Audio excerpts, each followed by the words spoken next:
Hello, sister friends. My name is Jenny. My channel is Senior Perspective on Sister Wives, and we are going to talk about episode number 12 from season 19 today. Let's do it. All right. This was an amazing episode with a lot of stuff to talk about. Part of me was very excited. The other part of me thought, this is going to be such a long video. There's so much to say. So I'm going to do my best to be as brief as I can. I would love it if I can get this in just one video and not have to make it 2 segments. Good luck with that. So let's jump right in. Okay. This episode begins where the last one left off. And that is Kody and Meri are in their embrace. And he's doing his...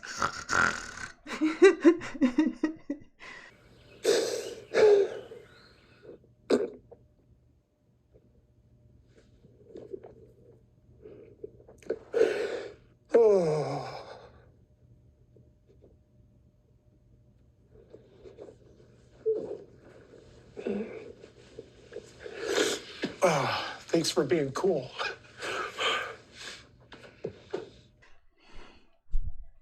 Can't.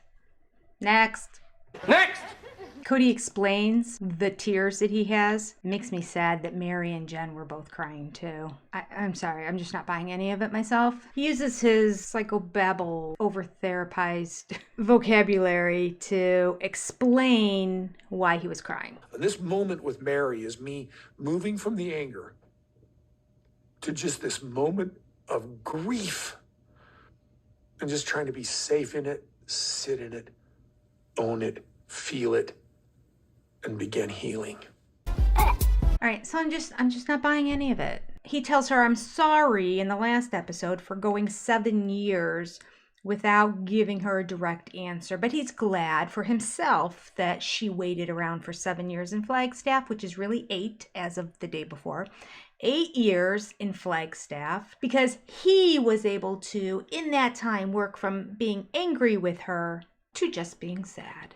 No, it's all about you. It's all about Kody. Now he's saying this moment is when he turned to sadness. So he told her that. And then after that, he breaks down in tears and he says, oh, this is me finally turning it into sadness and working through it. And he said blah, blah, blah, blah, blah, blah, blah. I don't even want to go over what he said. He's a dork. Next. Next! He said he's crying to Nathan then. He says he's crying because it's a moment of permission to move on. It's more like a permission to move on. You've been trying to kick Meri by the curb. If Meri were crying because she feels like I finally been given permission to move on and told it will never happen, and she was grieving that, okay. You, Kody? The one who's iced her out for over a decade? It's more like a permission to move on. This man. Moving on. Next! Next! But this is the end of this family right here, right now. Ooh. I've only heard that about 5 times. Next! Next! Okay, I'm not going to keep doing that, I swear. That was the last time. I'll just think it internally. Moving on. Kody goes on to say that his teary goodbye, of which he has muster up these tears again 6 months later in a couch interview, just for good measure so that people are believing the tears. This is 6 months later. I don't even know how much you're getting along 6 months later, but Kody turned on the waterworks. He's putting on a show. So this teary goodbye for me didn't just confuse Meri. Nathan, I think, was confused a little bit. And he shares with us that even Nathan was concerned with him because what did Nathan do in the little convertible car when the two of them rode off into the sunset? Nathan, I think, was confused a little bit too, because when we get in my car and we drive off, he just touches me.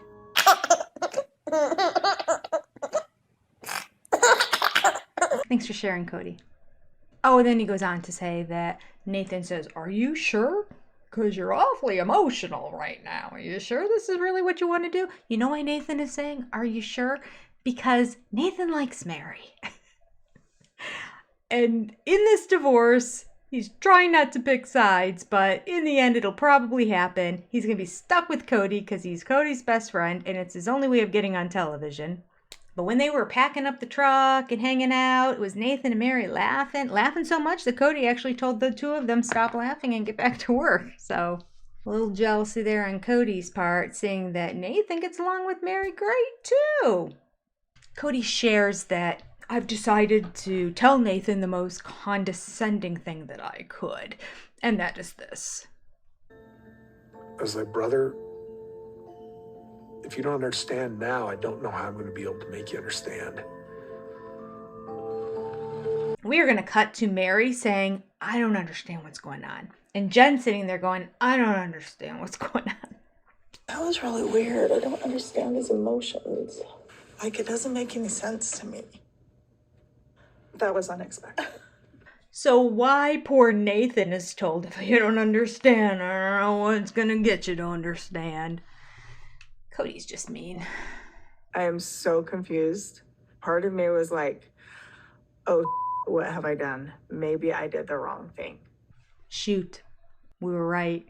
She was talking about the breakup. Oh, I thought it was going to be about Coyote Pass and not trying to get more land back from Kody. But no, it's about the breakup. She's questioning in this moment, did I do the right thing? Okay, stop second-guessing yourself. Can we say gaslighting? Here is a classic example of gaslighting, making her feel like she's crazy now. Well, wait a second. Maybe the last 15 years wasn't like this. Maybe he's really still pining after me. What have I done? Maybe I shouldn't have gotten the release. He's the worst. It's like, if you're so clear on the fact that you don't ever want to be married to me. Oh, and you're also saying things like you never loved me, but you're sitting here sobbing about an end of an era and that we had something special. Like, which is it? Good question. Which is it, Kody? Poor Meri. He has put her through the ringer. We have another example later in this episode where Kody completely flip-flops back and forth with something that he said in the past too. The man truly must think this does not get aired on television. He does not remember the things he said. Oh, that comes up later in the episode too. Was it Janelle or Christine? Somebody said he doesn't remember things that are not of importance to him personally. If he just says something or somebody says something to him, in one ear and out the other. So I met Meri when I lived in Vegas, and they lived in Vegas as well. I saw the family a lot for different reasons, and it always seemed like he spent the majority of his time at Robin's house. I saw it even then, and so did my husband. Like, we saw that he favored one over the others, and it sucked. Things that Kody and Robin have denied for years. We have a great line from Jen coming up here. Love me some Jen. Let's watch. Maybe it'd be easier if he was just mean and a jerk. It'd be so much easier if he'd be stupid. But usually he is. If that He makes really it any better. is, yeah. But he usually is. It's so true.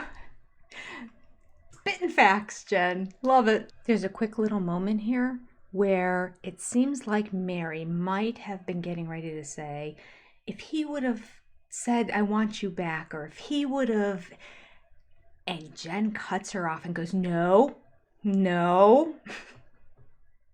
we are not going there. No. Did you catch this in the episode? Let me show you. You've had time to process it and to mourn it. Like, we've done this for a year. I'm still mourning it. I would, if he No. That opens yourself up. So I mean, bad. I'm not like, Jen goes on to say that over time she noticed that Kody continued to repeatedly fail on his promises to Meri. Now, this is something Meri made reference to in the past, but to hear Jen come right out and say, yeah, he's made promises to her. She's backing up and co-signing what Meri said. He promised her this, he promised her this, failed to deliver. Failure.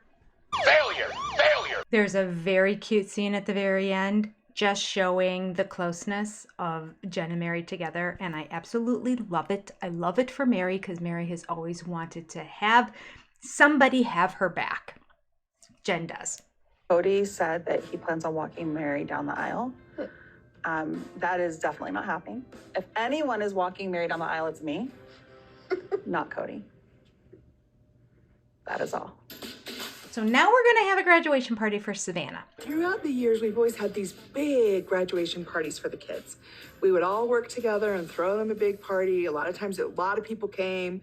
So it'll be different than the other graduation parties, but we're going to still do something to really mark the occasion. Quite frankly, this was a pretty large graduation party. To say that it was small, I don't know. It's at Christine's house. The interior of her house is quite spacious. It was basically the whole family, just minus Kody and Robin.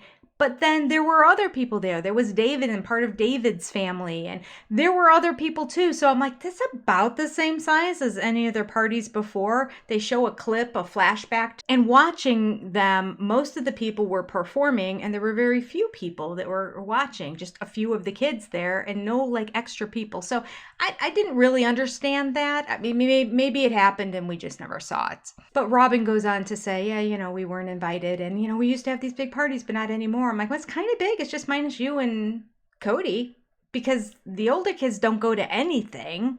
And the younger ones occasionally will go to something, but we haven't seen them attend anything in I don't know how long. Younger kids didn't go to the shower or the wedding for Gwendolyn. The youngins do not attend. So 2 more people were less. I don't think they missed ya. Kody begins to say he didn't expect to get invited because he's not in a good place with either Janelle or with Christine. Okay. He'll change that answer in a little bit. Okay, this is a benign scene, but I don't know why, but it made me laugh. And in hindsight, it's a great scene because you know it's gonna curl Kody's tendrils even more. They were calling him Grandpa David earlier. Who was calling him Grandpa David? Axel and Evie. Axel and Evie. They call him Grandpa Dave, and I have to go, it's David. Why do they call him Grandpa Dave? Why do they shorten it? I don't know, it was Uncle Dave for a long time, and I'm like, he's not your uncle. That's so funny. Uncle Dave. No, Grandpa David. Uncle Dave. I don't know why that strikes me as funny. I could just picture kids saying that, and you're like, no. This is his name. And then they go off and say what they said before. Oh, I don't know where Uncle Dave came from, but I think it's funny. Was it funny? It's funny to me. Kody is not going to like the fact that the word grandpa is in there at all. I mean, if Kody stepped up, he could become an equal grandpa, but we saw with Avalon that she did not even recognize Kody or want to give him a hug when she was giving hugs to everybody else. So he's not going to step up. And, you know, Maddie's kids, 3 years. It's been over 3 years. Baby was born. 3 years later, he hasn't gone back to visit any of the children. So say no more. We have a section now where we are talking Coyote Pass finances. Praise Jesus. Love it. This is the meat that I want to chomp on in these episodes.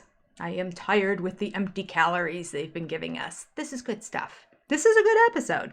Janelle shares with us that indeed all 4 of them figured out how much was left to pay off on the land. They divided it by 4 and each person contributed. Shockingly, Kody came up with the money. They paid off the land. Or Janelle said, I at least sent him my money order. So hopefully the land got paid off. Now the plan is to buy property in North Carolina, Tata Farms. And Maddie wants to know, do you have to sell Coyote Pass in order to do it? She's like, I don't know. Can't really sell it until we get it divided properly because we have it divided very odd. Now, any of you who've been watching my videos know I have said multiple times, how did it get divided like that originally? How did Meri ever agree that she was only going to get 2 acres? How did Robin's name end up on so much of the property and the wives all signed off on it? We get the answer. I'm so excited. This was one of those big questions I've had, but not yet.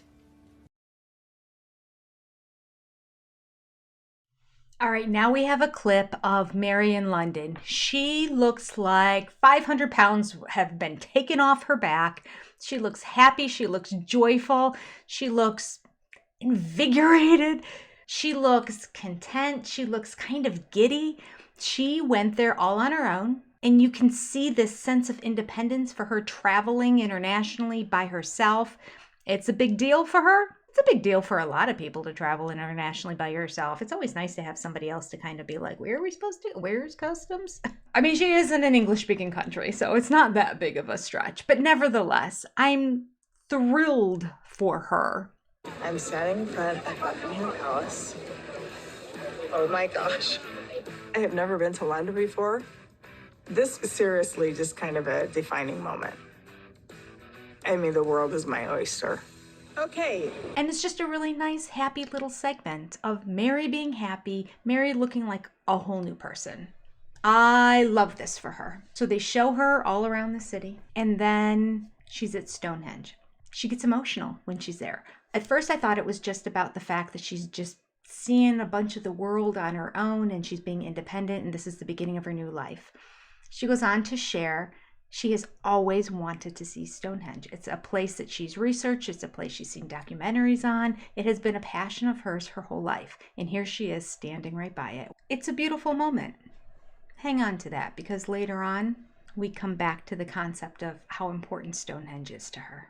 We go back to a little bit more of the Savannah party. And this is where we have the talking head interview with Kody. The gift that keeps on giving. That mouth of his. Honest to goodness.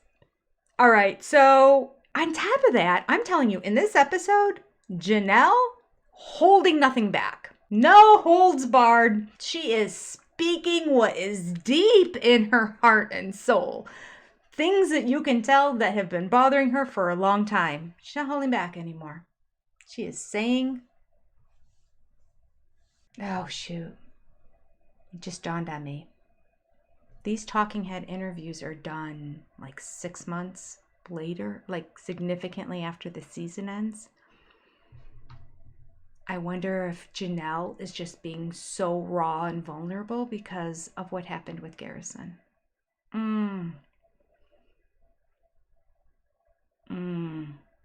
Okay. I'm not going to do too much conjecture because I don't know.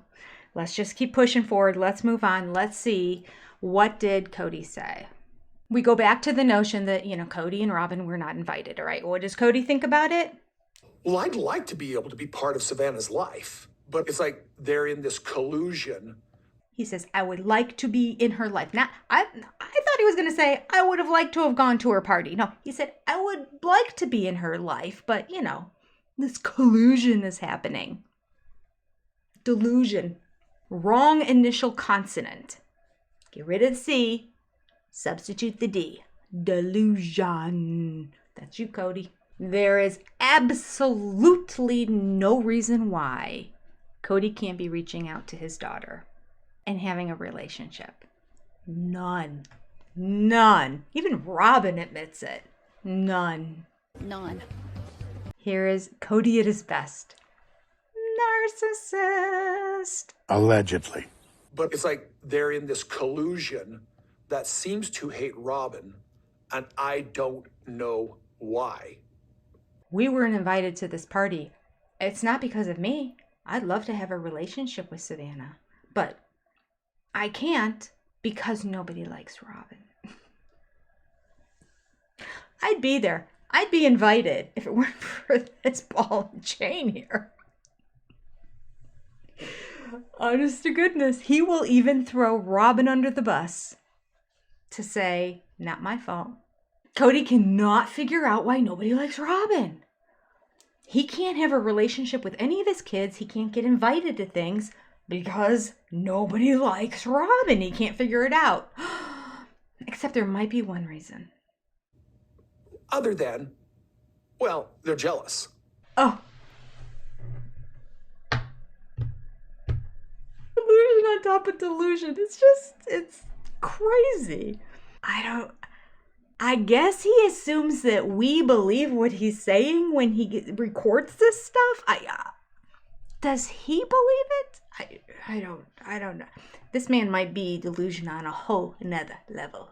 So Kody has this idea that somehow if he leaves Robin home, he's going to be able to come to these family gatherings, and that's so far from the truth. Kody is alienated from 90 to 95% of his children. He is not really wanted at events.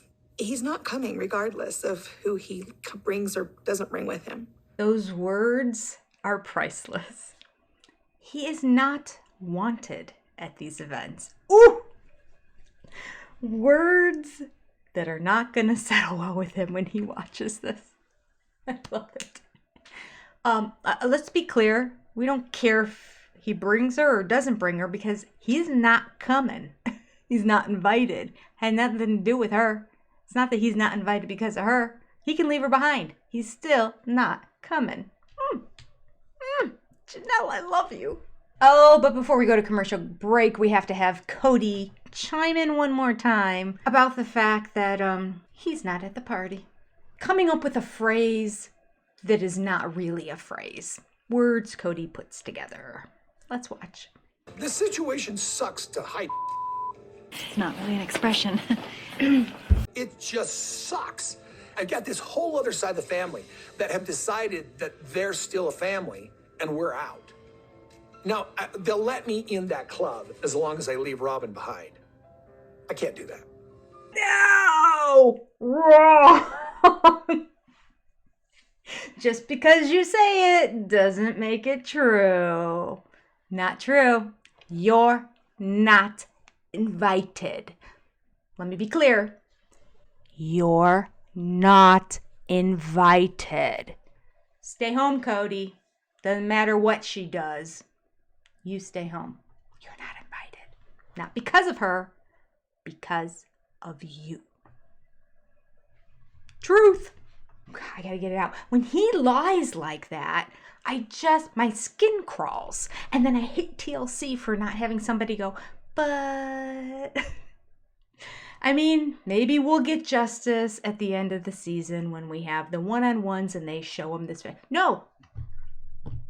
And the one-on-ones, they almost never show video footage. They have like nice little scenes that they get to comment on. They never have any footage to combat what somebody says. You know they have a team of people that could be there editing and figuring it all out and going, oh, when they talk about this, here's all the little clips that we have up and ready to show the person to contradict what they are saying so that they can then comment on that. That's how somebody who does their job in due diligence would produce such a show, as opposed to allowing somebody like a narcissist Allegedly.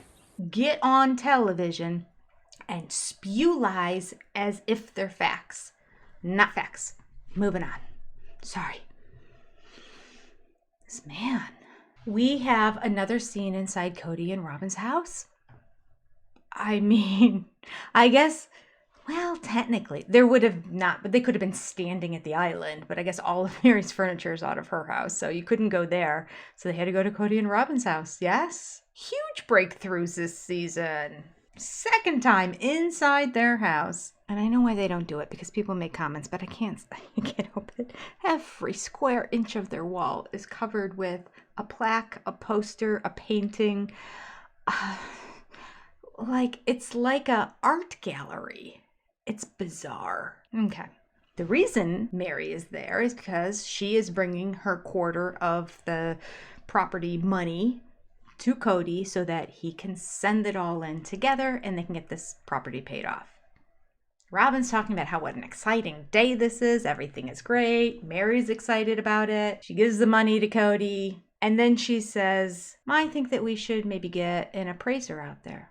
I think that now that it's all paid off, we just divide it up in quarter, and be good with it. Oh, Kody's uncomfortable. Kody doesn't want to give her a quarter of the property. Are you kidding? What? Before we get into finances, this is where Stonehenge comes up again. They ask about her trip. She says it was great and she got to see Stonehenge. I mean, Stonehenge is a place that I've wanted to go for years. You know, I've been obsessed with it for years, so it's just awesome to be there. That is so cool. Cody's like, oh, Stonehenge? Huh. There must have been other places that were cool. And Meri's like, except that this has been my lifelong dream and I've been talking about it for decades. Cool. Stonehenge? There's got to be other places that were cool. Kody doesn't remember, and Meri's hurt, as she should be. He's never listened to her. That's pretty cool. I guess. I mean, I've only talked about it and obsessed about it for 25 years. You know what I mean? Like, and we have the other wives chiming in, sharing. Yeah, Kody doesn't really listen unless it's something he really cares about. Other than that, he'll forget anything that he doesn't deem important to himself. I honestly have found Kody will forget things that are important to me or that I've been talking about unless he's interested in it, or he can use it as somehow leverage to say, you need to do this and we can do this. If you wanted to do things with Kody, you really had to live in his world and do things in his world and what he was interested in, and with what you were interested in, not so much, not really. Even if for decades it's something you've talked about, apparently.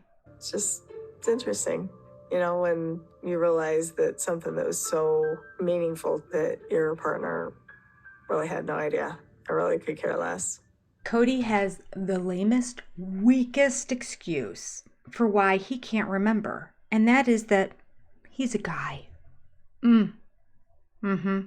Oh, gosh. I'm a guy. There are certain things I'm just going to remember, and there are certain things that just aren't going to matter to me, even if they do matter to you. Sometimes it's just selective memory. This girl just said she's been obsessing about it for 25 years. 25 years. And he says, well, you know, I'm a guy. I can't remember everything. Just because it's important to you doesn't mean it's important to me. I know you've been talking about it for 25 years. It's not what you said you wanted him to pick up at the grocery store when he went. This is an obsession of Meri's. Makes you look like a bigger douche. Sorry, Kody.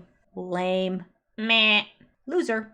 He would have been so much better off just saying, I feel terrible. She's sharing with me that this was really important to her and I don't remember. That's my fault. No.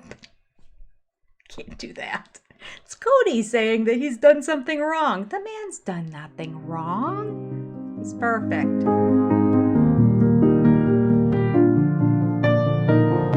Let's stop for today.